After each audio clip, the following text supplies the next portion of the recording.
নমস্কাৰ গ্ৰহণ কৰিব শ্ৰদ্ধাৰ দৰ্শক তথা ছাৰ বাইদেউসকল।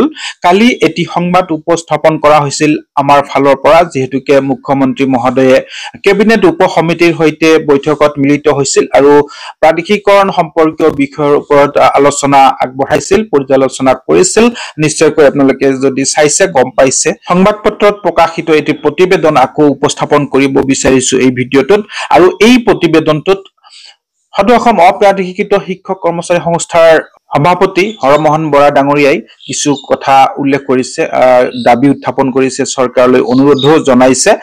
আৰু যিহেতুকে ড্ৰপ পোষ্টসমূহৰ কথা উল্লেখ হোৱা নাই, সেই হেতুকে তেখেতে দাবী জনাইছে, অনুৰোধ জনাইছে এইসকলৰ কাৰণেও যিসকল বঞ্চিত হৈ আছে, ড্ৰপ আউট হৈ আছে, তেখেতসকলৰ কথাও কিন্তু দাবী জনাইছে এই প্ৰতিবেদন যোগে।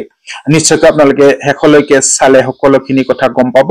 যদি চেনেলটোত আপুনি প্ৰথম হৈ আছে তেন্তে ছাবস্ক্ৰাইব এটা কৰি দিবলৈ পাহৰি নাযাব। আহকচোন আগবাঢ়ো এতিয়া। মুখ্যমন্ত্ৰীৰ কেবিনেট উপ সমিতিৰ বৈঠক। 2006 চনৰ 1 জানুৱাৰীৰ পূৰ্বে স্থাপন হোৱা শিক্ষানুষ্ঠানৰ প্ৰাদেশিকৰণৰ প্ৰস্তুতি। উপ সমিতিয়ে যুগুত কৰা খচৰা বিধেয়ক 19 জুনৰ এদিনীয়া বিধানসভাত উত্থাপনৰ দাবী অপ্ৰাদেশিকৃত শিক্ষক সংস্থাৰ।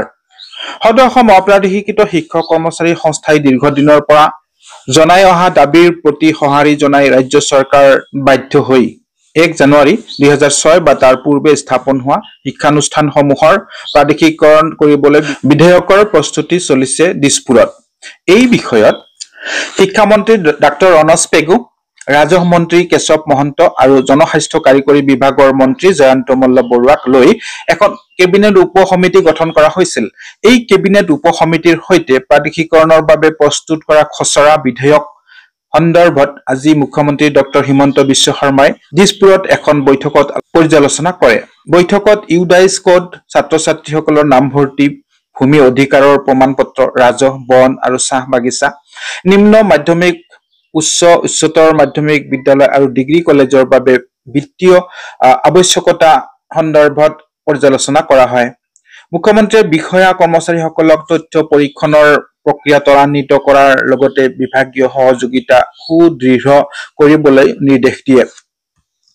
ইফালে মুখ্যমন্ত্ৰী ডক্টৰ হিমন্ত বিশ্ব শৰ্মা আৰু কেবিনেট উপ সমিতিৰ সদস্যসকলে প্ৰাদেশিকৰণৰ বাবে চলোৱা প্ৰচেষ্টাক সদৌ অসম অপ্ৰাদেশিকৃত শিক্ষক কৰ্মচাৰী সংস্থাৰ তৰফৰ পৰা আন্তৰিক ধন্যবাদ জ্ঞাপন কৰিছে। সংস্থাৰ সভাপতি হৰমোহন বৰাই আজিৰ বৈঠকত গ্ৰহণ কৰা বিধেয়ক প্ৰস্তুতিৰ কথা জানিব পাৰি প্ৰকাশ কৰা প্ৰতিক্ৰিয়াত কেবিনেট উপ সমিতিয়ে প্ৰস্তুত কৰা খচৰা সম্পৰ্কত সংস্থাক আস্থাত লবলৈ আৰু প্ৰস্তুত হোৱা খচৰাক সোনকালে চূড়ান্ত ৰূপ দি অহা 19 জুনত হ'বলগীয়া এদিনীয়া বিধানসভাৰ অধিৱেশনত উত্থাপন কৰি গৃহীত কৰিবলৈ চৰকাৰক আহ্বান জনায়। লগতে খচৰাখন ৰাজহুৱা কৰিবলৈ অপ্ৰাদেশিকৃত শিক্ষক কৰ্মচাৰী সংস্থাই দাবী জনায়। সমান্তৰালভাৱে 2001, 2013, 2021 চনত প্ৰাদেশিকৰণৰ পৰা বঞ্চিত শিক্ষক কৰ্মচাৰীসকলৰ ভিতৰত যিসকল যোগ্য তেওঁলোককো এই প্ৰক্ৰিয়াত অন্তৰ্ভুক্ত কৰিবলৈ দাবী জনায়। শিক্ষাৰ অধিকাৰ সকলো শিক্ষাৰ্থীৰ আছে যদিও অপ্ৰাদেশিকৃত হৈ থকা শিক্ষানুষ্ঠানসমূহত এতিয়াও পৰ্যাপ্ত বিনামূলীয়া পাঠ্যপুথি যোগান দিয়া নাই। ছাত্ৰ ছাত্ৰীসকলৰ ভৱিষ্যতৰ প্ৰতি লক্ষ্য ৰাখি অনতি বিলম্বে পাঠ্যপুথি যোগান ধৰা। 2023 চনৰ 1 এপ্ৰিলৰ পৰা নিম্ন প্ৰাথমিক আৰু উচ্চ প্ৰাথমিকৰ ছাত্ৰ ছাত্ৰীসকলৰ বন্ধ কৰি ৰখা মধ্যাহ্ন ভোজন পুনৰ যোগান ধৰিবলৈ সংস্থাই দাবী জনাইছে।